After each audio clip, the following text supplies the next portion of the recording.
how did this all start? Like, what's the backstory behind this? Yeah, so as you know, Mozuku was going around saying he was the best Canada, right?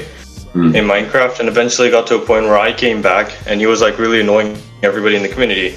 So I was letting him know, like, I'm ready, I'm down for a 1v1 for the title, and really he was just dodging the entire time. So like, we sent him a message like to get on right now, he'd respond by saying, I'm the best Canada, I'll 5-0 you, and I have screenshots to prove everything. I even sent it to Poopsie.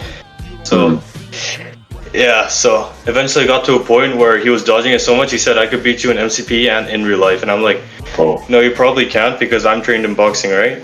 And then he said, no, first we spar, then we play in MCPE. So he used that as a way of actually dodging the the actual Minecraft PvP. So just like, and I was serious about it either way because, you know, I was planning on having fun.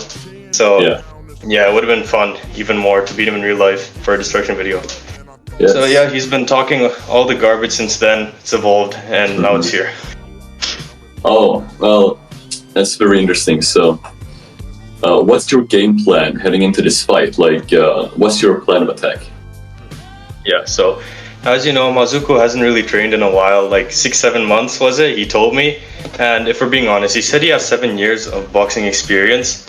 And I found out he has no gloves. He does not actually have any experience other than middle school fights.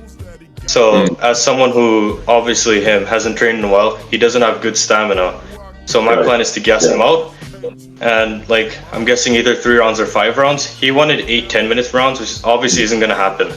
Yeah. It's like 80 minutes of fighting? Yeah, no. You're gonna gas So out. my plan is to gas him out. And then later on, I'm gonna work towards breaking him down. And yeah, hopefully it ends with a knockout.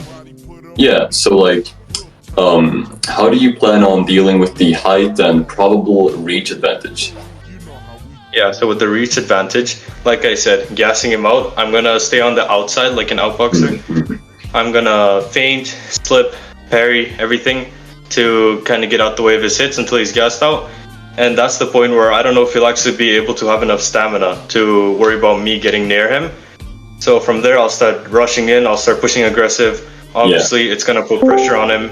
And from there, I'll try hitting like some really nice body shots. And that'll get him for sure. Yeah, for sure, for sure. So, you know, this Mozuku guy, he's, you know, from the streets. He's been to juvie like twice. Are you at all worried that he might stab you? Yeah, that's one of the precautions I plan to take. One, I plan to carry a weapon of my own in case, like on me in secret. And second, I am not going to fight him when he pulls out a weapon. First thing I'm doing is running. I'm not going to risk my life over a block game. Of course. Yeah, I mean, that's just ridiculous. So, yeah, that makes sense. So, so you have like a 20-pound weight advantage for this fight. How do you plan on leveraging that? So I plan to take advantage of that over the fact that Mozuku doesn't actually have as much defense, and when I hit him, he's actually going to take more of an impact as compared to if he hits me. So hopefully when I get in, when he's gassed out, when I get in and start getting those body shots in and working towards the knockout, he's gonna feel it a lot more than I would if I was hit. And I'm trained, so obviously it's gonna put more of an impact on him. And eventually the weight difference will come for him to realize that this wasn't a good fight for him to choose. Yeah, exactly. So, on the next question here is, when it comes to the actual fighting, is there anything in his skill set that you are in any way concerned about? Actually, yeah, there was, because he's not actually trained. His fight experience is from middle school. So what that tells me is he might be throwing some hammer punches, maybe some elbows. So I plan to make him agree to some rules beforehand. The issue with this is he really didn't want to agree to rules. I wanted to make him initially sit down on like a table or somewhere where I read out the consent, the rules, you know, just in case there's any legal trouble. But over here, Mozuku was telling me stuff like, if I see you, we're going to fight the first thing on site, you better have your gloves on. So obviously in that situation, it'd be more self-defense than an actual agreement from both of us. So that's going to make it a lot more risky when dealing with a dirty playing style like he might have.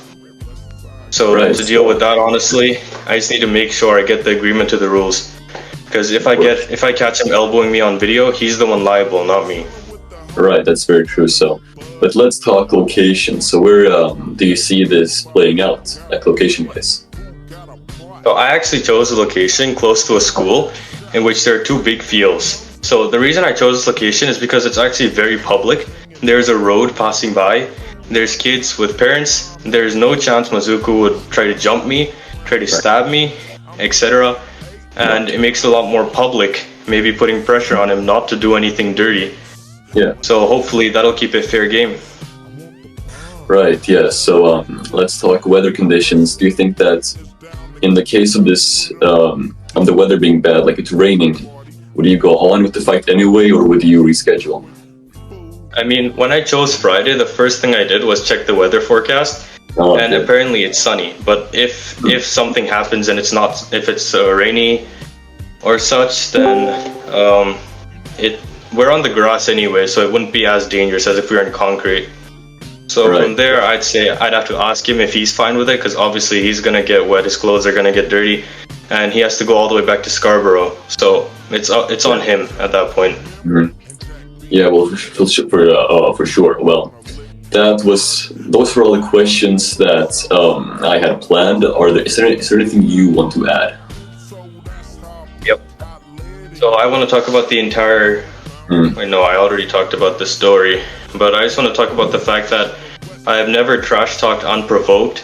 I have never done anything to demean him, especially since his situation right now is like very bad with his girlfriend leaving him and his parents kicking him out. Yeah. In fact, I was the one who was trying to actually comfort him in that situation. I wasn't trying to demean him.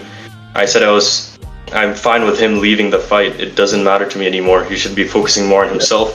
But he responded by saying stuff like, "I'm gonna knock you out," and the violent remarks he makes. So it's on him at that point.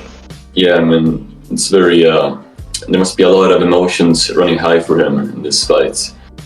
Yeah. So